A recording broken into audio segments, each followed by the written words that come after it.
Okay, good morning, everybody. Hi.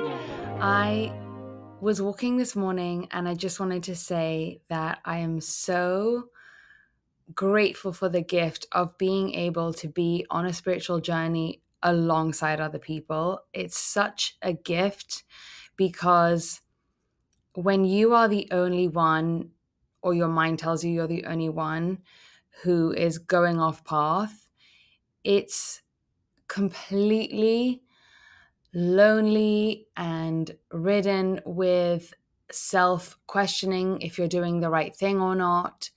And I just feel like it's such an amazing time to be alive because people really are waking up, for want of a better word, everywhere we look.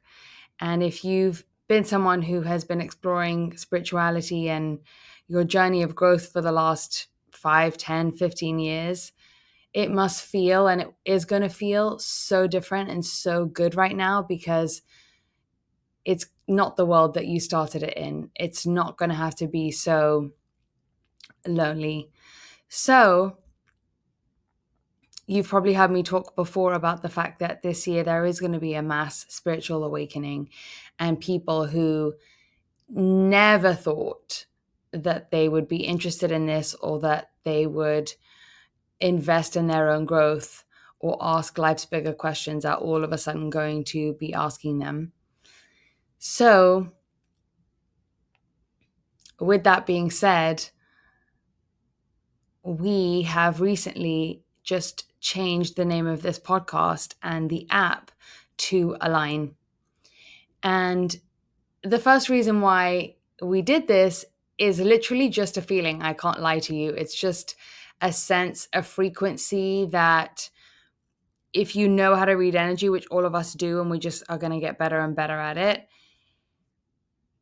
you know when things are a better frequency match. You know when something signals you better than it used to. You know when something has a different draw to it on you than it does on someone else. It's almost like if you're wearing a pair of jeans, but it looks really terrible on you and it looks really great on someone else. That's kind of what our words, our actions, our thoughts all do with us, which is also why it's so important to not speak like everybody else and talk like everybody else and so on and so forth. But the logical reason why I also felt so cool to change the name to Align is because human design is to alignment how construction is to having an amazing home that you feel amazing in. What do I mean by that? Human design, and we are going to understand this very soon, it is an actual science. It is the first way that man ever came up with measuring the energetic body, the aura. That's what human design really is it is how your specific aura functions in the same way that biology or brain science is looking at different brains and saying, okay, so this person's prefrontal cortex is more active, so that means that they would need to do this, this, and this, or they'd be better at this kind of cognition. It would give you tips on how to make the most of your hardware. If your aura is another kind of invisible hardware, let's call it software, your human technology, your manual for how you get to the goal, which is alignment, which is being who you came here to be. We need the science and the spirituality. We need the left brain and the right brain. So on the one hand, we need to actually measure who we are through our design and live our life according to our custom manual.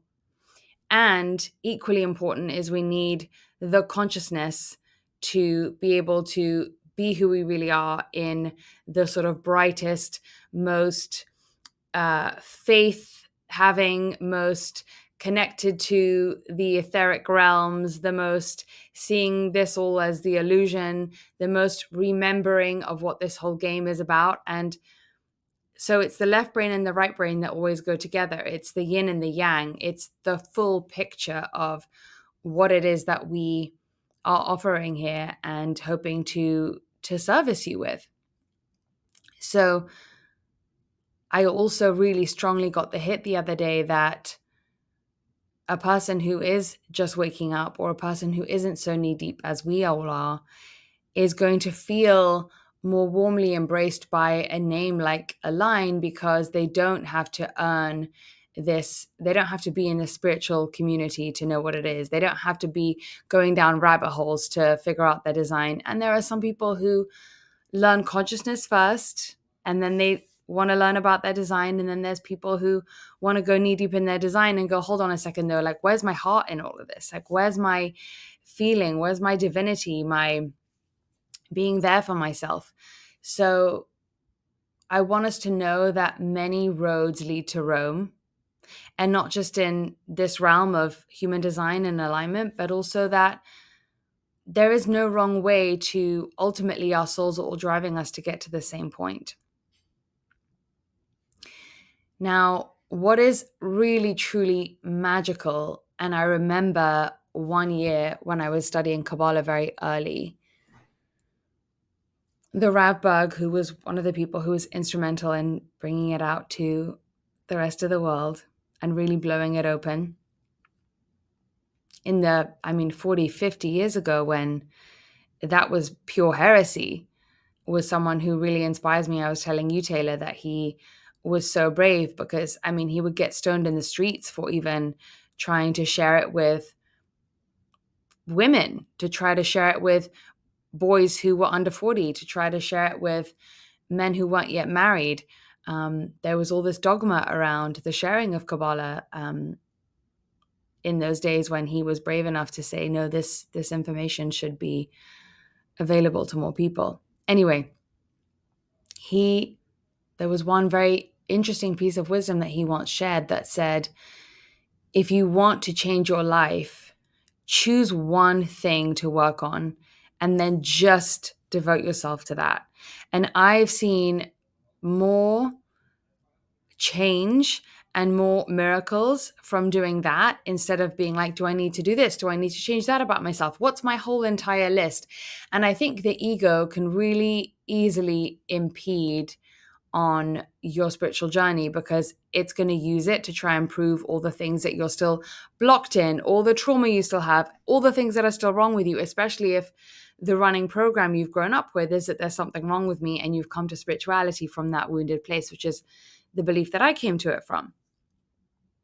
And ultimately, we have to not use our spirituality to prove that there's nothing wrong with us.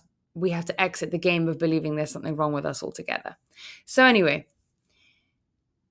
the reason why this works so much is because you simplify all the noise and you use one thing, and the fact that you stay devoted to really making a mechanical change in your life and focusing on it really actually moves the needle, because you can measure your alignment. You can measure the you before and the you after. You don't get caught up in the mind game of distraction. So I remember probably 12 years ago, I decided on one Kabbalistic New Year, along with my teacher, we decided it together that I just would work on my certainty for an entire year.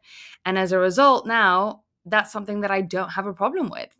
And I know that a lot of people in our community ask me that question, like, how do you get certainty? How do you get certainty? I would say, if that's the most important thing to you, if you feel like that's the pain point, just give yourself the ability to focus on that. So the reason why I bring this up is because what human design does is it gives you a very scientific roadmap of how you get aligned. And when I say very scientific, sometimes it seems like it's nothing. That's the thing about science. When something is proven, it's very black and white. It doesn't come with all the excitement and the bells and whistles. It's a cold, hard fact. So where human design gives us this incredible opening of a door is in listening to our authority, because yes, the mind is going to say, are you this way because of that? And why do you have so much this? And why are you so blocked? And why? We've talked about this before, Taylor, that sometimes we enjoy knowing the why and we enjoy connecting the dots. But knowledge without different realignment without you being the realer version of yourself in your actual, as you move through time and space and this fabric called life and paint different choices on it, that can be so paralyzing.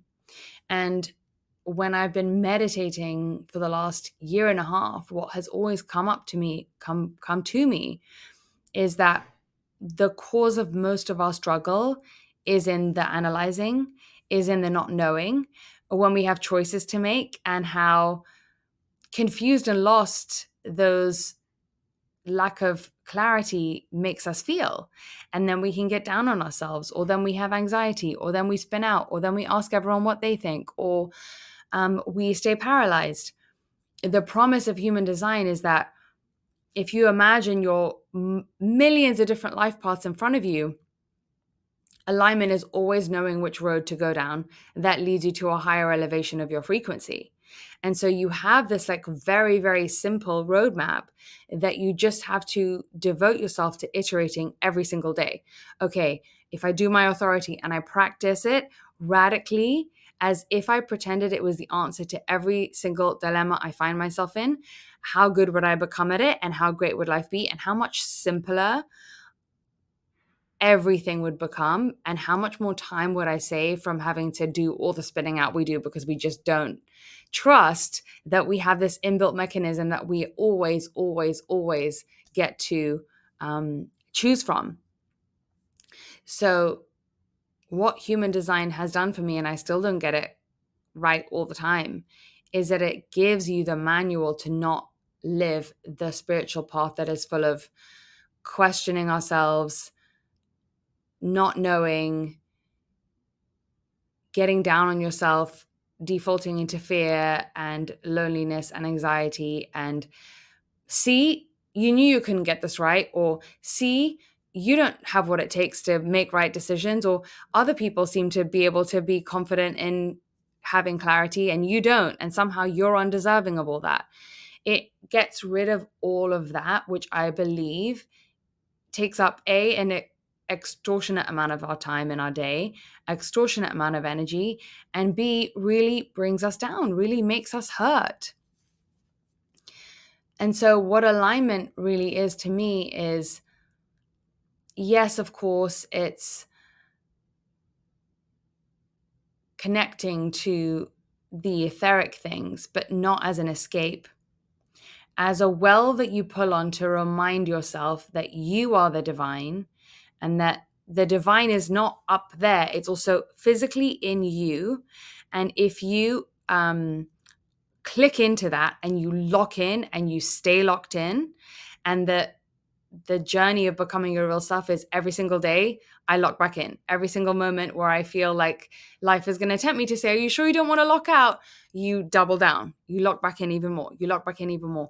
And then it becomes this visceral, tangible experience where you actually feel the divine in you. You don't believe the divine is in you. You actually have like viscerally felt it come through and be the part of you that leads your life over the part of you that is like the mind leading your life. So it's getting rid of this addiction of leading our life with our human minds and our conditioning and our, this is the way everyone should do it. This is the way I need to, if I think about this harder, I'll be fine.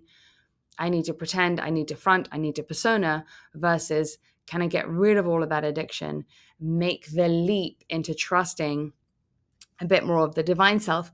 What's incredible about listening to your authority, and I believe this is why life sets it up this way, is that listening to that divine part of yourself then doesn't have to become this like overnight cold hard bump.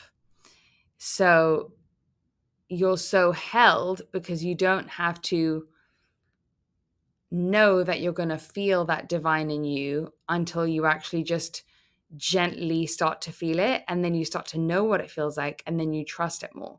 Because I'm not a big proponent in just leading people off the deep end and asking them to believe before it has fully come through for them, and I think we expect to do that for ourselves a lot of the time. Getting rid then of the mind's addiction doesn't become difficult when you start to build up more evidence that there's this other part of you that has just not had, you just haven't built that muscle up yet, but that you're starting to see it kind of grow. And then you start to see this rebalancing, like slowly you see the mind getting slightly weaker and you see the divine get slightly stronger. And then slowly it becomes easier to let the mind kind of shush and take a back seat because you feel like you trust the divine more. So it doesn't become this dramatic thing. It's just turning down the volume on the mind because you see the divine get so much stronger. So I feel like in that way we are so held because the mind is not a negative thing. It's just that we're using it on the wrong stuff. And when we get to relieve the mind of the work that we've given it that was never really work that it wanted to do, then it can do what it came here to do, which is to become a genius about something that it came here to be a genius about in life. And I want to reiterate here that the universe doesn't waste energy. So it's not going to go to all that trouble to incarnate you if you weren't really insightful about something, if you weren't here to deposit some kind of sediment of your essence here before you leave. So in order to give ourselves a fighting chance to do that, we actually have to let the divine move our choices so that mind can be free to just be exploring and discovering and channeling and observing and receiving insights and interesting conversations with people and color and inspiration and drawing and creating and strategizing and, you know, all the different things that we're going to be able to do. And even more now that we're entering into an era where it doesn't have to be so focused necessarily on humdrum things, because a lot of that is going to be taken care of by technology, that the stuff and insights that we're going to be able to have is going to be radical. But in order to let the mind roam and be free, we have to let the divine have our backs on the choices and on the lack of struggle when we are deciding what roads to go down. Because what is alignment? What is being your real self? What is being a divine ambassador here on earth? Is understanding that in this network of threads that is standing in front of you at any point in your life about which road you could go down, you always just let your strategy and authority drive the car. And then driving the car is so fun, so easy, takes up no time. And then you just drive higher and higher and higher. And I mean, we get high off this stuff. We really do. I love that we're talking about alignment, because I think one of the biggest confusions in spirituality is that we're like walking through life and we don't have access to alignment. But what I find so much comfort in human design is that alignment is always present. It's always accessible inside of you. It's like the misalignment that you said, that is sort of the volume is just higher on the misalignment.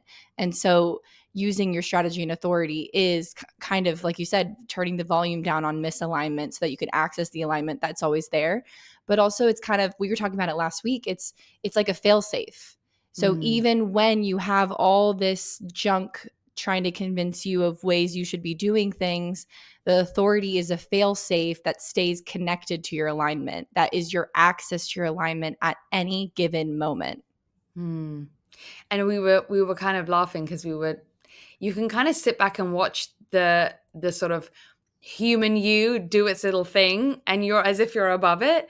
So we were kind of saying, oh, it's kind of cute because I see the temptation to do the other thing or like go back into my old story or go back into my old pattern.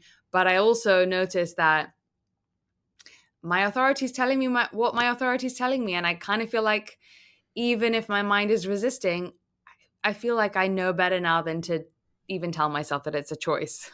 Yeah. And how when you do listen to the authority, sometimes you don't have to even unwind all of those things that were coming from the mind, because you just continue to march forward, staying close to that alignment, that like keeping tethered to that, using your authority. That stuff, the mind tricks, it sort of just schleps off sometimes. Of course, there are some times when you do have to kind of sit with things and unwind them and do the reprogramming and the subconscious stuff. But a lot of the time, at least for me in my experience, the authority has done that for me. Mm-hmm. It's interesting when you bring that up, because if something has really caused a wound within you, then that's, I think, when it's great to go back and heal retroactively. But to the degree that the wound is causing you trouble because it's contorting your choices, you actually don't need to know or address the wound itself directly. Like, it's like they're two different things. You can hear the wound talking and telling you what it wants you to do. And if you are tapped in enough to your authority, you can hear which one is your authority. And then you can say, oh, okay, well, I know better now than to just even think that I have to, that these are both equally confusing. And which one do I listen to? You're like, oh, hold on a second. The gut's telling me what the gut's telling me. So that's what I do. And that just becomes that. And it does become easier and easier as time goes on, because you start to see how, like, annoyingly simple the instruction is and how insanely magical the result is. Sometimes I think we try to make it more complex and nuanced because we think that that means that's what's going to bring about the most beautiful, nuanced, complex result. But actually, it's like life gave us a very, very simple manual. Like, in the same way as construction builds a beautiful home, right? You need the right angles, you need the right foundation, you need the bricks to be laid in a certain way. And yet, what's the result? If it's done the right way, is it leads to a space that feels symmetrical and correct and flowy, and all the things that we would take for granted are very actually based on quite simple things. So, and that's the way with any type of science, right? So what makes us be able to think, which is a beautiful mystical experience, is boiled down to, okay, well, this neuron fires and then it transmits it to this neuron. If you told someone that that's what mysticism would be based on, they'd be like, what? But that's what science does. Is it boils it down to the observer effect. Basically, if you're looking for the reason to explain why something is the way it is, it's going to find a very linear, basic cause in something. But everything up until that point is mystical, it's unknown, it's mysterious. How does a hair grow? And science goes, I can show you, here you go, cause A goes to cause B. That's what science does. It's just a different language, because the second we've imagined something or asked something, which is the asking and the imagining is from the non-physical realm, it has automatically a physical equivalent. So that's all we're doing. We are giving you the physical equivalent so that you can have a place where the human side of you and the divine side of you can merge, which is only to be found in this world, inside the body, inside you, inside your aura. It's never going to travel outside of you. It's never going to go to anyone else outside of you. That's how you know where you are in time and space. And that's where the story of you plays out. The only place it ever does play out is inside your body. Even if your mind is traveling, even if you feel like you're scrolling on social media or you're watching a video about someone else across the world, where is the person watching? Where are the feelings about that happening? Where is the vibration of that changing? It's always, always here inside you, because that is the airport, almost the gate of where the human and the divine merge together. And from a human design perspective, that's called the crystal of consciousness. When the human suit gets given a soul and those two things alchemize together, you create this very, very specific fraction of that crystal, that specific angle, that specific shard that only your viewpoint can ever see from, see out of, and live out of. And it's our job to almost spring from that perspective and move that perspective along by walking down the aligned thread, almost in a straight line, if you can imagine, rather than veering off into other unaligned threads, which is like a little bit to the left and a little bit to the right, right? If we just keep walking down our fractal, that's how we increase the consciousness of the specific viewpoint we came here to not only walk down, but also express.